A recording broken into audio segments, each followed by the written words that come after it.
So observe silence for some time.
Oh,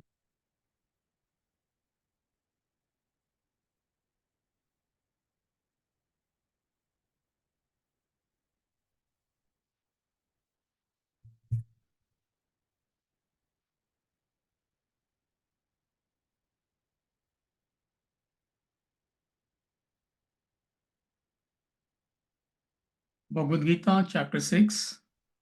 We'll chant from verse number 39 to 45.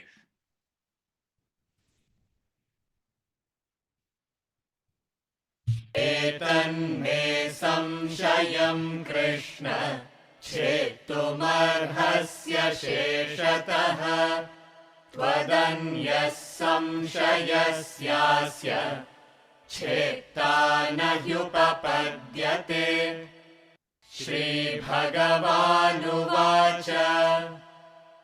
Partha नैवेह नामुत्र विनाशस्तस्य विद्यते न हि कल्याणकृत् कश्चित् दुर्गतिं तात गच्छति प्राप्य पुण्यकृतां लोकान् उषित्वा शाश्वती समाः शुचीनां श्रीमतां गेहे योगभ्रष्टोऽभिजायते अथवा योगिनामेव कुले भवति धीमताम् एतद्धि दुर्लभतरम् लोके जन्म यदीदृशम् तत्र तं बुद्धिसंयोगम्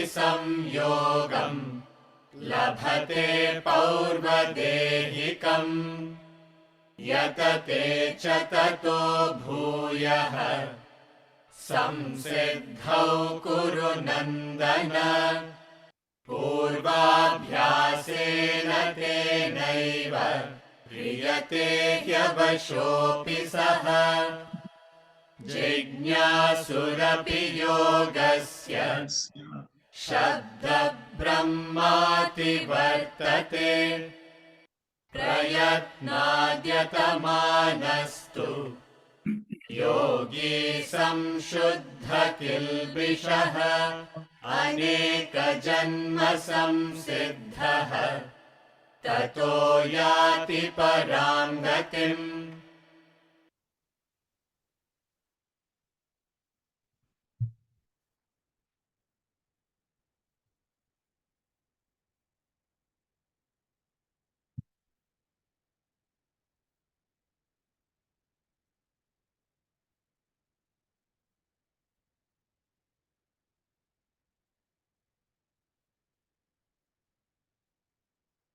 Verse number 33 and 34 is Arjuna's question. I'm just trying to recap the thought flow. So he wants to know how to control the mind, which, according to Arjuna and all of us, is restless. So mind is compared to a wind, very powerful, it is very obstinate, it's very turbulent. So how does one gain control on such a mind? So that is verse number 33, 34, Arjuna's question to Krishna. 35 to 36, Krishna answers that question. So he says, through knowledge and dispassion, you slowly gain control on your mind. So knowledge leads to dispassion. So you are very much in the world, but internally you are objective. Externally dynamic, internally calm. So that's the meaning of the word dispassion. So through knowledge, you gain that state. And also you have to keep on trying, striving. You need to put efforts and you need to have self-control as opposed to indulgence in the sense objects. So if you follow these steps, definitely you can control your mind eventually. And then 37 to 39 again is Arjuna's question. So he wants to know what happens to a seeker who does not reach the ultimate state of spiritual enlightenment. He compares such a person, that seeker, to a rent cloud, which separates from the mother cloud and eventually disintegrates. So he says, is that not the state of a person who doesn't gain the state of enlightenment? So this is the thought flow in last 7 to 8 verses. And if I'm not mistaken, we discussed verse number 38 last week. It was explained, correct? Yes, Amitji. Yeah. Fallen from both, does he not perish like a rent cloud or Mahabaho, supportless and deluded in the path of Brahman, meaning in the spiritual path. You're going to explain Plato's allegory cave. Oh, okay. Yeah. So he's talking about that state of apprehension which any sincere seeker goes through initially. So therefore he's saying supportless and deluded. Supportless and deluded, meaning you have understood the futility of pursuing the world, but also you lack that total conviction to pursue the spiritual path. So one has to overcome that state, but everybody goes to that state. World is still attracting you, but also you have understood its futility. I mean, you know there is no happiness in the objects and beings of the world, but you are not experiencing it completely. So how should I overcome that feeling? So to highlight this particular concept, the Greek philosopher Plato, he gives a beautiful metaphor. So he talks about a civilization living in a cave, dark cave, and they have lived there forever. They do not know any life outside the cave. For them, darkness, cave, that is life. That's it. And they are happy in their own way. The source of entertainment is they light fire in the whenever it is there, and they see the shadow reflected on the wall, and that's their source of entertainment. So one young man, he questions that can there be any life beyond this cave, beyond this darkness? So he starts inquiring. So practically everybody laughs at him, they scoff at him. We have lived here for generations, and how dare you question there is anything beyond this cave? But then he has that spiritual inquiry, which we call as mumukshatva. There has to be something beyond this cave. So he packs his food and he leaves the comfort of the cave or wherever they are staying in the cave, and he starts walking. And he walks for many days. So after 4 or 5 days, he's really frustrated. Maybe I should have listened to the elders who have been telling me that there is no life beyond this cave. But then he said, okay, let me try for some more time. And then he goes on, he continues for a few days, and suddenly he finds something shining in the distance, like a small piece of diamond. It's the opening of the cave. And then he gets that conviction, full conviction, steps out of the cave, and then there is no comparison. What is life in the dark cave and in the bright sunshine? Birds are chirping, there is lush greenery everywhere. It's a totally different experience.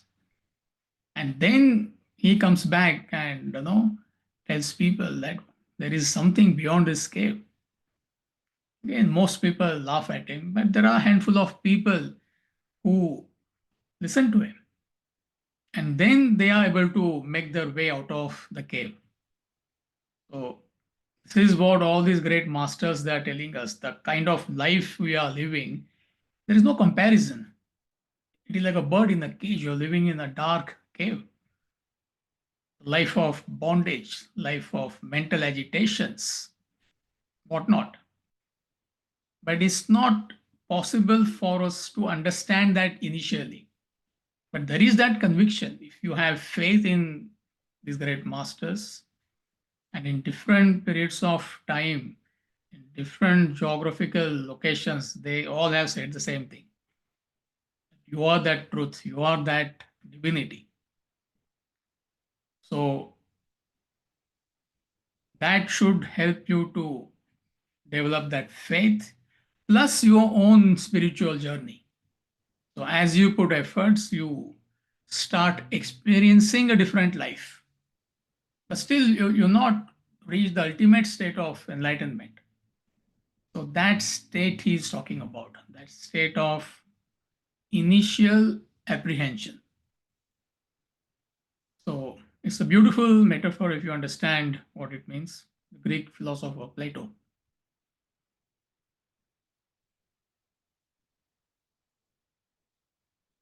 So yeah, that's the main point. These are the main points in verse number 38.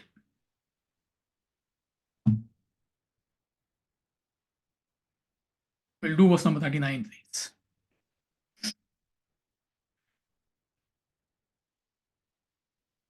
एतन्मे संशयं Krishna छेत्तुमर्हस्य शेषतः त्वदन्यः संशयस्यास्य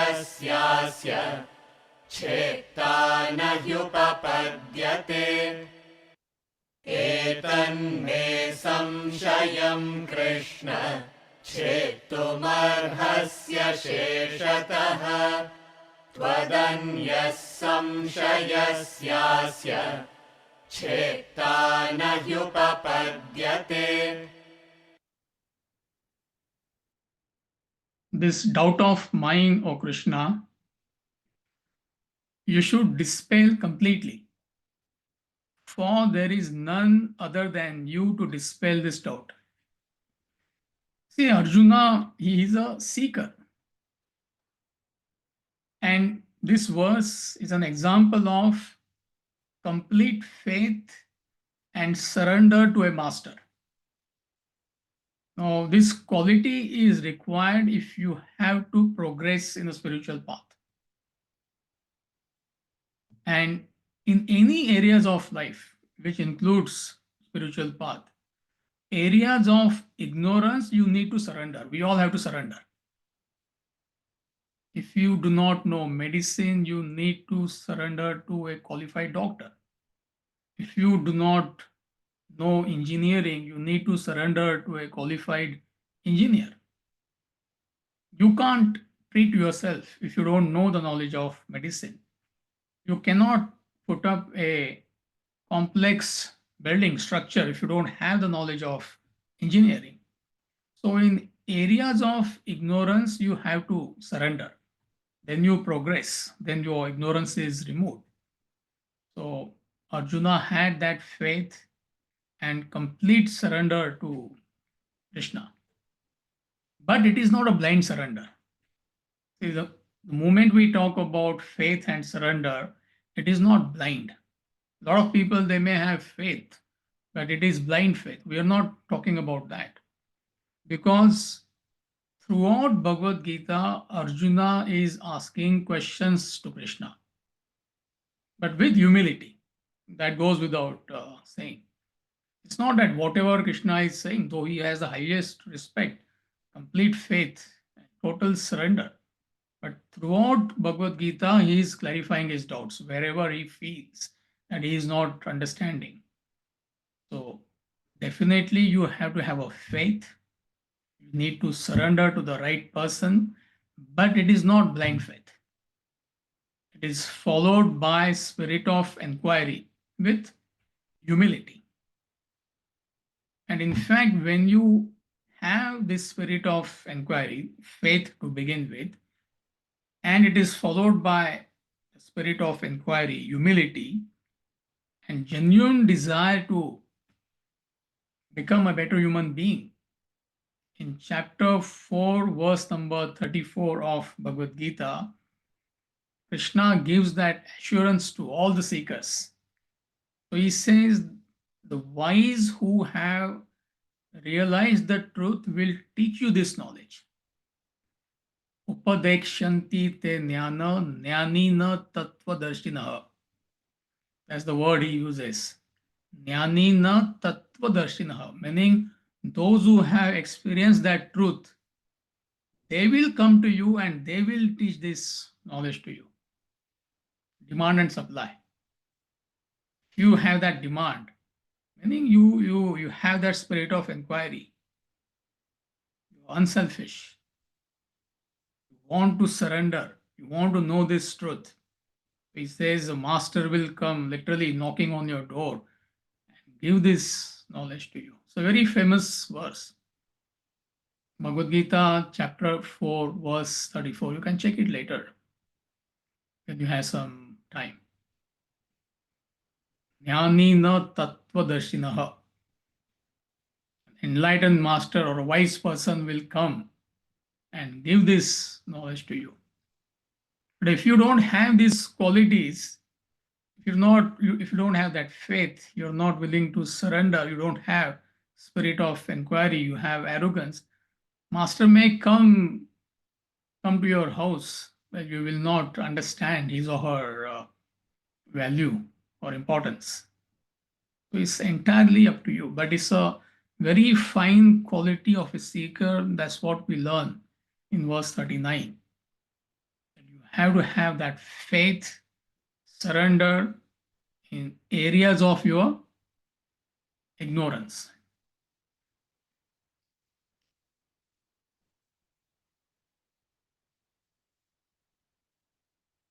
Are we okay?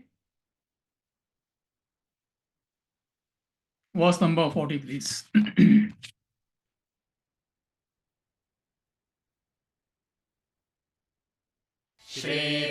श्रीभगवानुवाच पार्थ नैवेह नामुत्र विनाशस्तस्य विद्यते न हि कल्याणकृत् कश्चित् दुर्गतिं तात गच्छति श्रीभगवानुवाच पार्थ नैवेह नामुत्र विनाशस्तस्य विद्यते न हि कल्याणकृत् कश्चित् दुर्गतिं तात गच्छति. Sri Bhagavan Vacha, the Blessed Lord said, O Partha, O Arjuna, neither here nor even hereafter is there destruction for him. Verily, none who does good, O beloved, O Arjuna, comes to grief. So he's giving him that assurance to all of us. See, what is Arjuna's question? What will happen to a person who does not reach the ultimate state of enlightenment, to which Krishna says, you don't have to worry. Even if you can't reach the ultimate, I can assure you, I can guarantee to you that neither here nor in future there is destruction for such a person. Verily, a person who treads on the righteous path, such a person cannot come to any grief. There will not be any sorrow in his or her life. Now, though he is talking about what will happen to you in the future, it also applies in the present, meaning this life. By present, we mean this life and future life, future lives. Now, you don't have to worry about whether there is future life or not. There is a theory of reincarnation. Now, whether you understand it or not, whether you accept it or not, it is based on scientific laws of life. So I'm not going to get into the details, but in case somebody wants to know more, they can refer to Swamiji's book, Vedanta Treatise the Eternities. That's the main book. He's famous for that book, Vedanta Treatise. Chapter number 17, 1-7. It is called as Law of Causation. And in that chapter, the last two topics, birth and death and theory of reincarnation, maybe 10, 12 pages, very systematically he has explained. So if you go through that portion, you will understand what is theory of reincarnation. But as far as you and I are concerned, any sincere seeker is concerned, you carry forward this knowledge from experience to experience. And that experience to experience means if you put efforts now, if you're putting efforts now, this is 2024, 2026, definitely you'll be a better human being. If you continue your spiritual journey, in 2030, you will be a far, far better human being. So you carry this knowledge, you carry growth, that wisdom from experience to experience. So not only you will have a smooth passage in life, present life, but also you carry this knowledge to the future life. When we say you carry this knowledge, meaning you carry pure mind and clearer intellect. It's a subtle body which transfers. Gross body is dead. It is buried or it is cremated. But a subtle body which is made up of mind and intellect. So purity of mind and clarity of intellect, that's what is transferred. But if you don't understand that, you don't have to worry about it. It will happen even if you don't understand. So your passage in life will be smooth. See, just as if you are health conscious, your health will support you in best and worst situations in life. Isn't it? Yeah, I heard so much, from people that when COVID struck a couple of years back, those who had good health, they were relatively protected, isn't it? Those who did not have good health, they were vulnerable, without getting into the details. So if you have good health, best and worst of things you can handle in life as far as health is concerned. So similarly, if you are grounded in this knowledge, you carry that experience throughout your life. Best and worst of circumstances, anything else can leave you. Everything else will leave you, but not this knowledge. This knowledge, that purity of mind and clearer thinking will be there with you. So that's what it means. So it is based on law of causation. So for such a person, there is neither destruction nor sorrow. By destruction, he means you get into trouble because of your impulsive behavior in life. Mind has a tendency, my mind, your mind, anybody's mind, to succumb to the impulses. So, due to mind, you make mistakes. Due to your mind, you are victimized because intellect is weak. Intellect is powerful, it will override the mind. But when intellect is not that strong, and it applies to all of us, mind overpowers your personality and you make mistakes in life. Mistakes are silly, okay, nothing happens. If mistakes are big, you have to pay the price, isn't it? Like addictions, any addiction, it could be alcohol, it could be gambling, it could be drugs, is nothing but mind overpowering the intellect. Or you may end up making some financial mistakes in life, live beyond your means, borrow money, and it can bring about your financial ruin. You can ruin yourself financially. Or you may succumb to some indiscriminate indulgences. Or if there is too much of stress, mental agitations, then you pay at a physical level. Stress creates so many problems at a physical level, or most of the diseases, they are psychosomatic. If your mind is calm, body functions smoothly. If mind is disturbed, body has to be disturbed. Because body is nothing but just the physiological functions.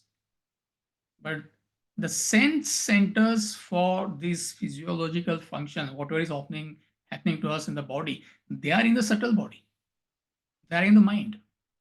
So when your mind is disturbed, your entire functioning of the body is disturbed. So in layman's language, we say when you're stressed, the body is you're harming your body. This is how you destroy yourself. So if you have this knowledge, if you have a powerful intellect, you will not be victimized by your own mind. Number one. Also, he says there will not be any grief in your life, sorrow. Now, when do you experience grief? When you are dependent on the world for happiness. As you get established in this knowledge, slowly but surely, you become more self-sufficient, meaning you are less dependent on the world for happiness. It's a straightforward concept. Otherwise, slightest change can disturb you. You want weather in a particular way. 6 months you could be miserable in North America. The basic thing you understand, I mean, what's the big deal? You know, seasons come, seasons go. I mean, you're not disturbed.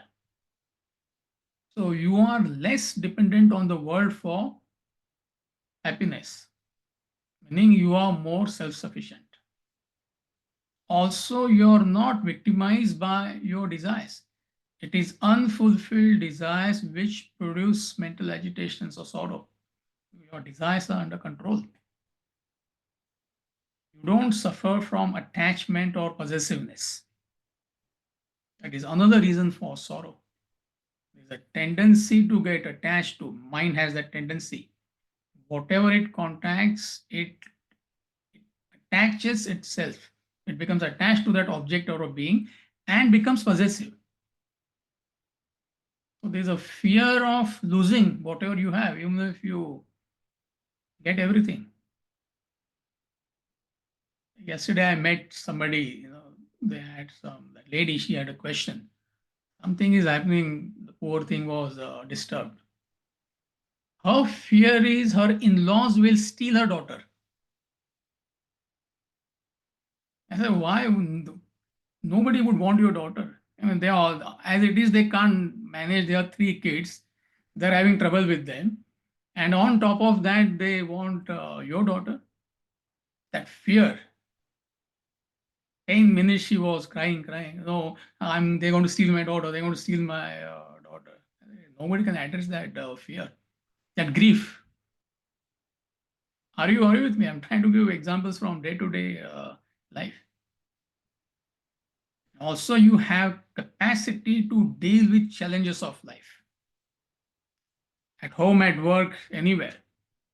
If you do not have that capacity, then you succumb to the challenges, isn't it? So all this put together produces grief or sorrow. So Krishna says, neither here nor in the future there is destruction or there is grief.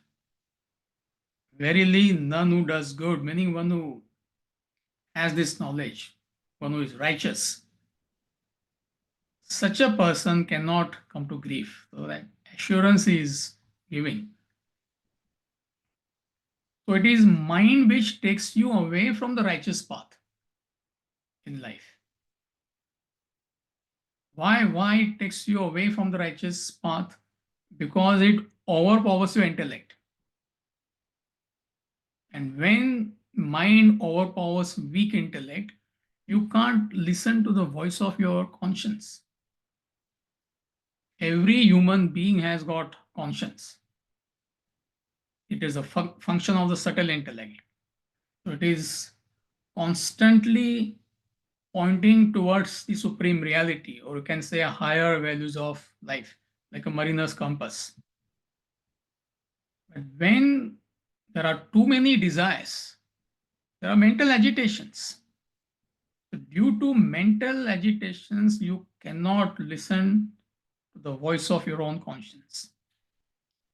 If you could listen to the voice of your own conscience, no person can be unrighteous in life. It's not possible. That's the beauty of human life. No other creature has this. No tiger is going to ever question that unnecessarily I am killing innocent animals. Cute little baby deer, it destroys. It's not going to question. There's no conscience in the tiger. But as a human being, we have been, by default, we have that conscience in us. It could be any, you are manipulating your taxes. This is the right example. End of the year, right? A few days are left, 3 days are left. Somehow let me manipulate my taxes to save what, $5,000, $20,000. You know what you're doing is not correct. Nobody has to tell that to you. You yourself have the capacity to tell yourself, and you are telling yourself, no, what I'm doing is not correct. The desire to earn extra $25,000, $30,000 by manipulation, by selfishness is so much that it drowns the voice of your conscience. So therefore, it is mind which takes you away, agitations of the mind, which take you away from the righteous path in life. So that's what he is telling us. That once you have this knowledge, once you have higher values of life, how can you do anything unrighteous? And if you do not do anything unrighteous, if you're a righteous person, how can anything bad happen to you? So you correlate now. Any mental agitation any human being is going through is based on this cause and effect. Very powerful verse. It's sort of like, it's short of putting a stamp paper on it, almost like an affidavit. It is spiritual affidavit. I'm telling you, don't worry, if you really understand what he's saying. And then he continues, what happens if your spiritual efforts are more pronounced? So step by step, he is explaining.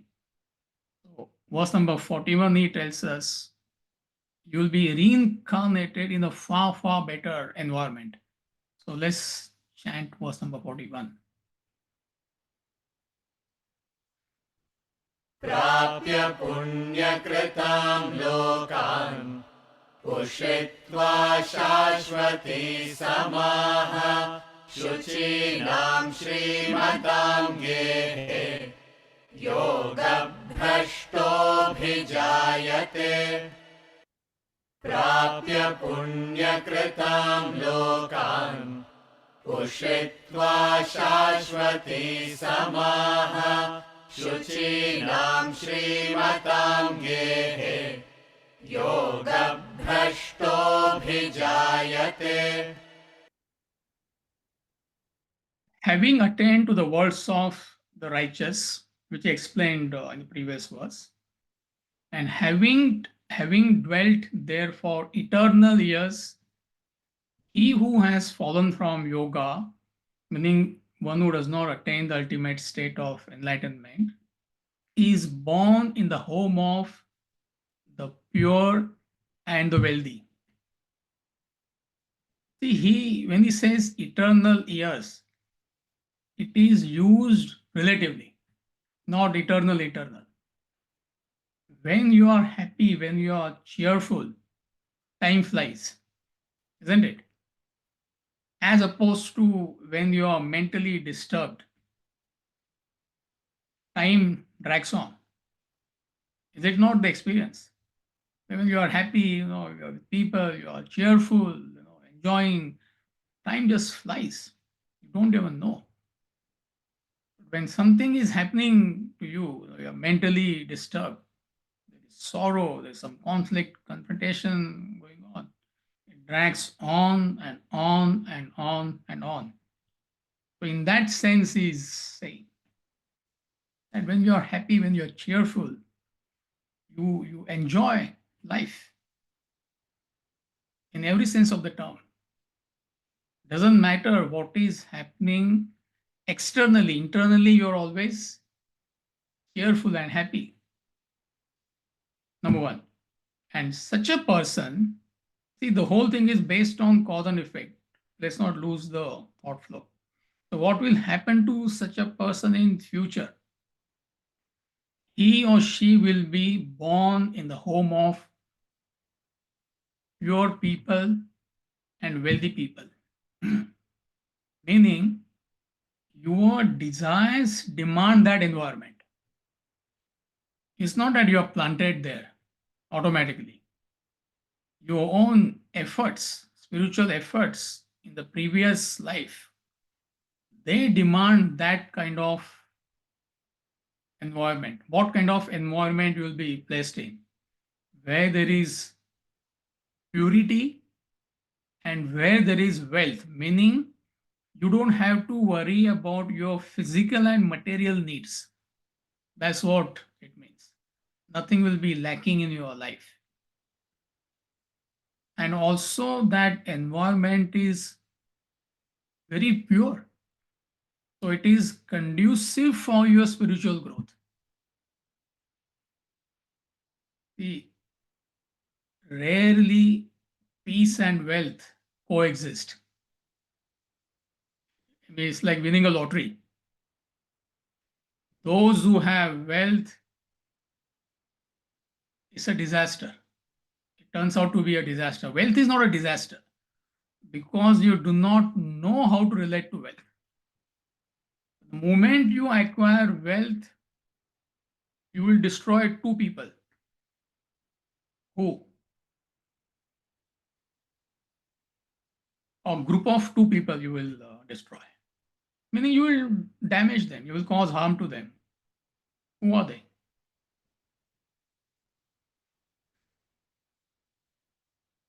Two set of people you will end up destroying.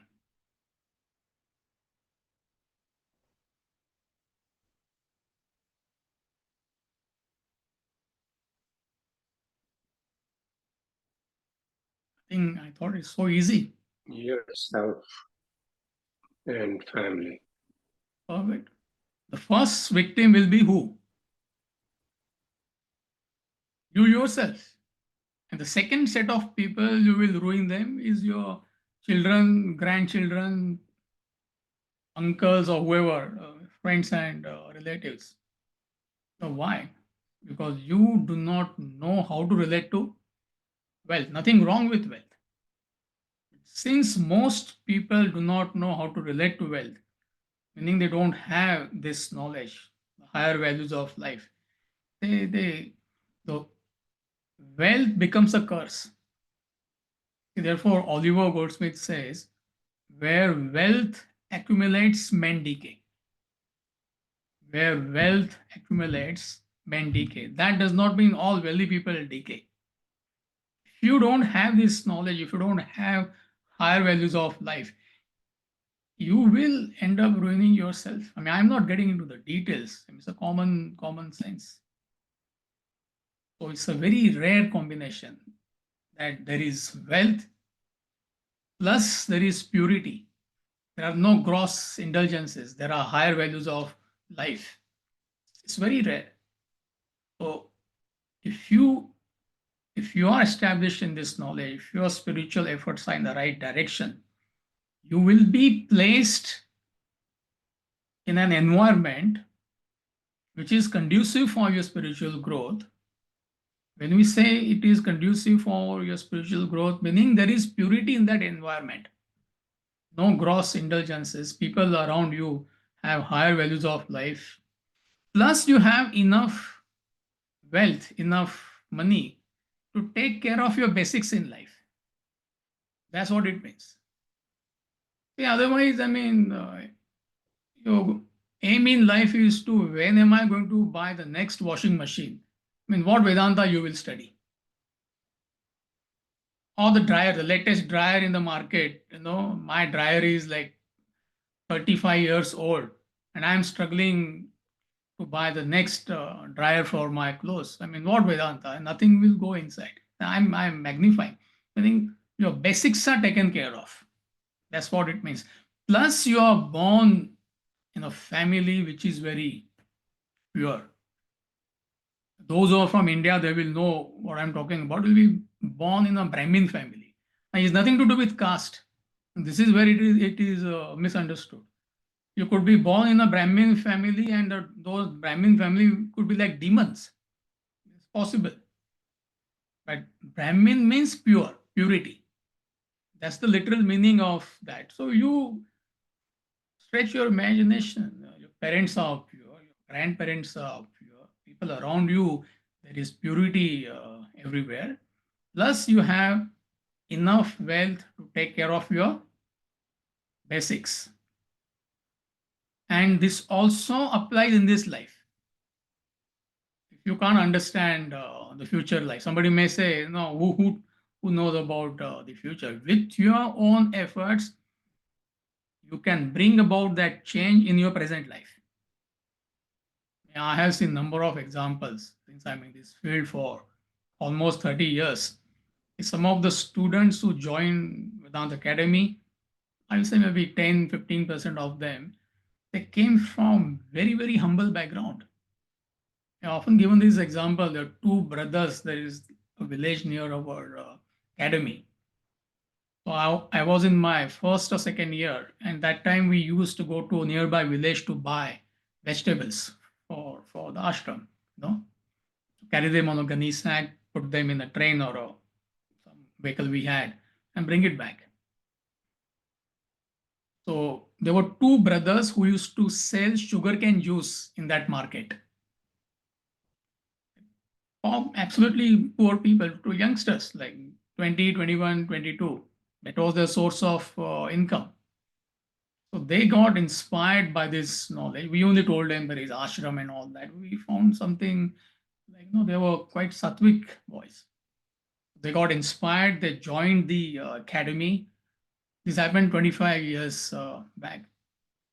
And today, both the brothers are quite well to do. I think they are serving. They spent 10, 12 years in ashram, started teaching this knowledge. The community takes care. From that abject poverty, they were transported to a completely pure environment, and eventually all the material needs were taken care of. It's not that something which is going to happen in the future. Even in this lifetime, if you put efforts, this applies. External environment changes due to your efforts. It doesn't change on its own. Demand and supply. Wrong company will leave you alone ultimately.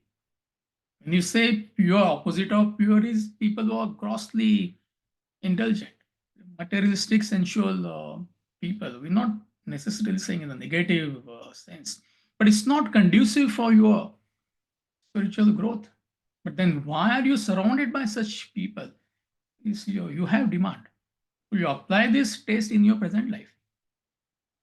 If you have demand for drinking, if you have demand for doing drugs, if you have demand for socializing all the time, you will get, to begin with, you will get, God will send that kind of a wife or a partner to you. Don't take it literally. I mean, God doesn't say, you only send that request to God, please send me, a highly materialistic, sensual person, Lady Macbeth. I'm pronouncing it. Now, what spiritual evolution is possible if you have somebody like Lady Macbeth? Now, how Lady Macbeth came into your life? I hope you understand the spirit in which I am saying it. Or Macbeth. For ladies, Macbeth. For Macbeth, Lady Macbeth. How did Lady Macbeth come to your life? Lady Macbeth equals friends, relatives, company, all that put together. How did it come to your life? How come you are in bad company, wrong company all the time? Because of your own desires. Demand and supply. Change your demand, you purify yourself now, your external environment will change. It's a continuation. Future life is nothing but a continuation. Are you getting it? So you may be born to parents. I mean, for argument's sake, I'm giving you. Don't get offended. Let's say it's not a conducive place for you, but you can change that environment with your own efforts. That's what it means. Now somebody may say, no, what do I do? I mean, this is what my parents are. I mean, I can't get rid of them. Please don't. I mean, you do your obligations to them. But with your efforts, you change the environment. You will find yourself in a pure environment eventually. So it's based on demand and supply. And if your efforts are more pronounced, what will happen? Verse number 42. Step by step is telling us.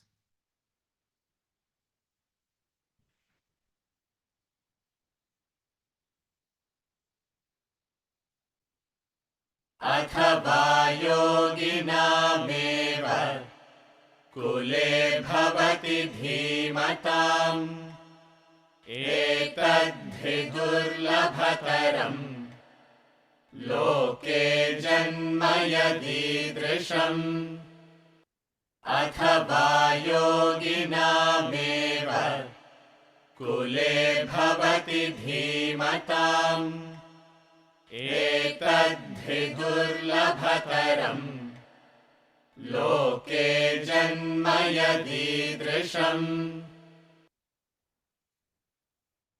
Or he is born into a family of wise yogis only. Verily, a birth such as this is very difficult to attain in this world. So, if your pursuit of the self, if your spiritual efforts are really pronounced, you have that complete fixation and you're putting concerted efforts, but you don't hit the ultimate mark. You don't reach the state of enlightenment. He says, don't worry. You will be born in the family of yogis, meaning both your parents or people around you. Everybody is putting efforts to evolve spiritually. Are you following the thought flow? Now, where is this environment? It's very rare. Therefore, he says births such as this is very rare, where everybody around you, people around you in that environment, they are striving either for self-realization or self-improvement. So very, very conducive environment, very sattvic, very pure environment. See, that's the concept of Virgin Mary. You understand? Only with this knowledge you will be able to correlate. Otherwise, you will get into superstition. Virgin Mary means very, very pure parents. Christ was born to a Virgin Mary, mother who is almost like a goddess, parents who are highly, highly evolved, highly sattvic people. That's what it means. Otherwise, you get into all sorts of superstition. Nobody explains that, but with this knowledge, you'll be able to understand what it means that Christ was born to a Virgin Mary, very, very pure mother. And born also means you are placed in a conducive environment within this lifetime. What is that conducive environment? See, what personally changed my life at age of 26 is joining Vedanta Academy. Nobody in my family was interested in Vedanta. They were nice, relatively sattvic people, good people, there is no doubt about that. But they were not interested in this knowledge. But when I got exposed to this knowledge at the age of 26, my entire life was completely transformed. Everybody in that environment is focused only on one goal, self-improvement. So it could be like you end up joining Vedanta Academy, or you join study class forum like this, where there is, when you interact with what people you will interact. See, many times we get together, not for socializing, for satsanga. The word for that is satsanga. So who are the people who will attend such satsangas or spiritual discourses or activities?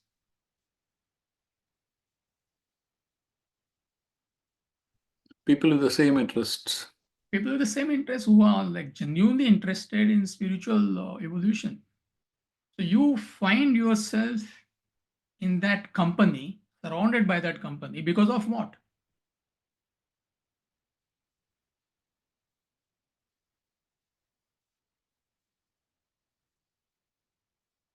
How did you end up in that company where everybody is interested in spiritual evolution? How did you end up in that company, in that environment?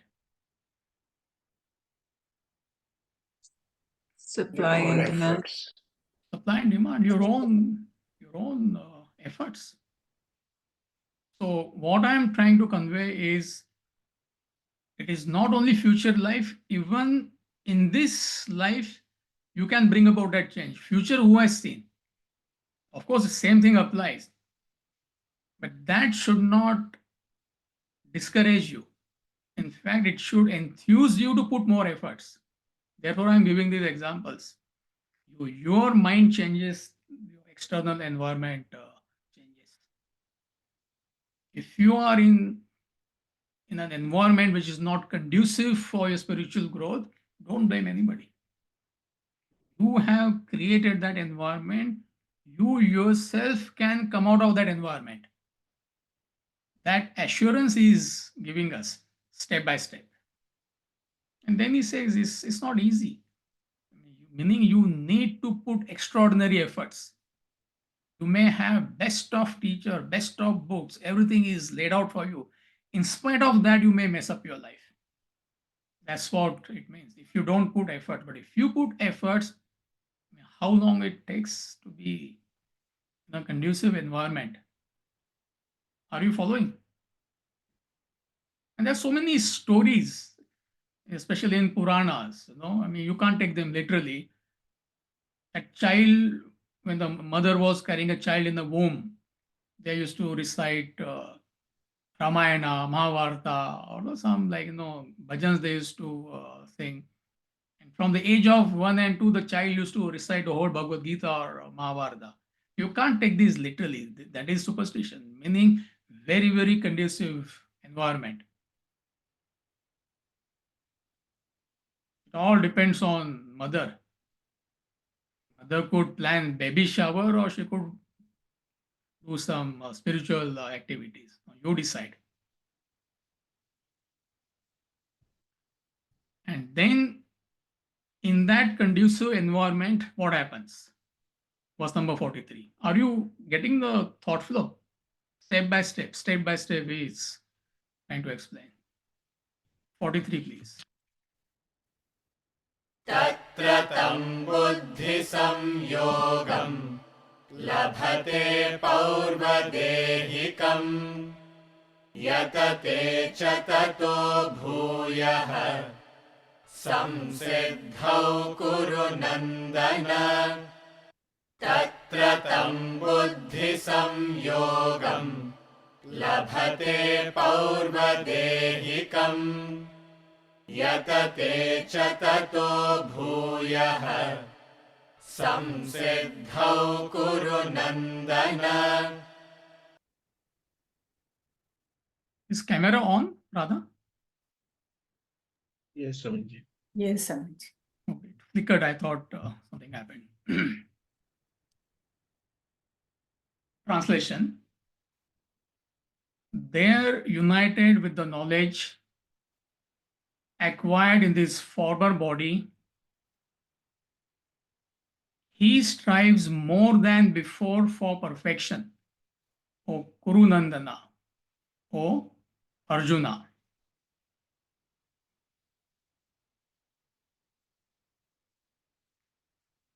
See, in that conducive environment where there is purity all around you, your growth is really fast. Now, why your growth is really fast? Because your personality has already got the lift. Are you getting it?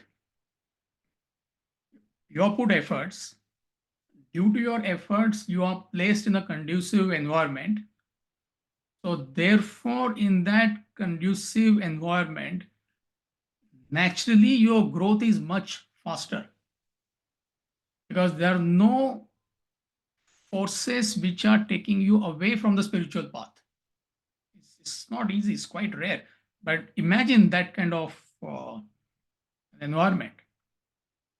We often give this example of there is a game called as Gulli Danda in India. Nothing but Danda is a stick. I think it is 2 feet long. And that Gulli is a small stick, it's a cylindrical shape, like a sausage you can imagine. So you hit that cylindrical small stick with that big stick. And you need to lift it. And then you need to hit it. So it's not easy.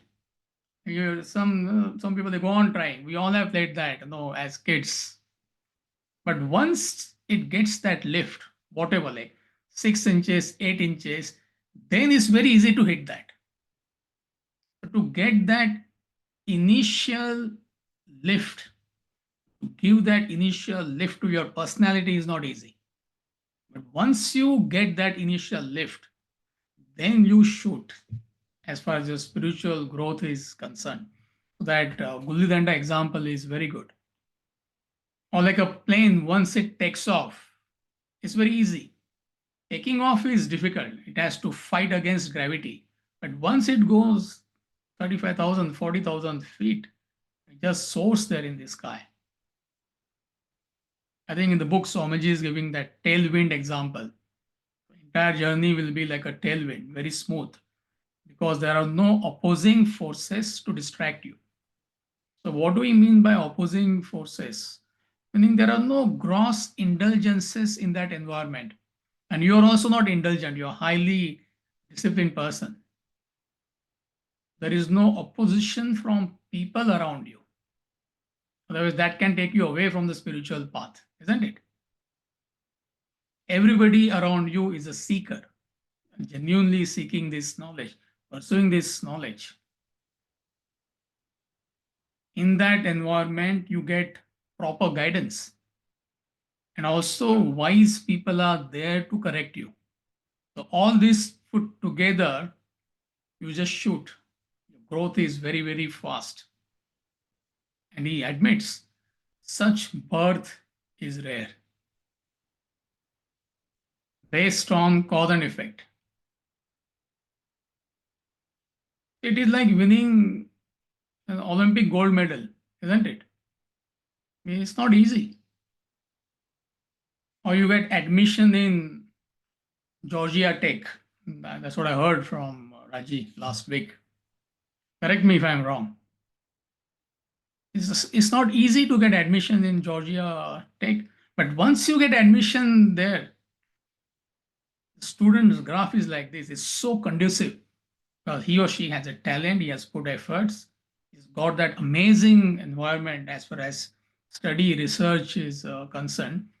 Growth is like this. So this is applicable again in the present life also. I've been insisting on this right from the beginning. Otherwise, somebody may say in future, who has seen? You can bring about that choice right now. Believe me. If I give you two choices, I'm magnifying.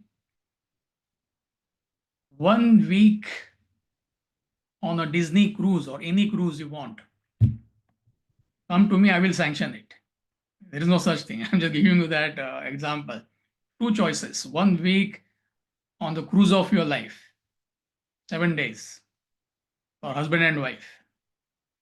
Or 1 week at Vedanta Academy retreat. We are having that retreat. We do it twice in a year. I'm not talking about local retreat, which we do in Vedanta Academy in India. We don't talk about it because it's meant only for like handful of people.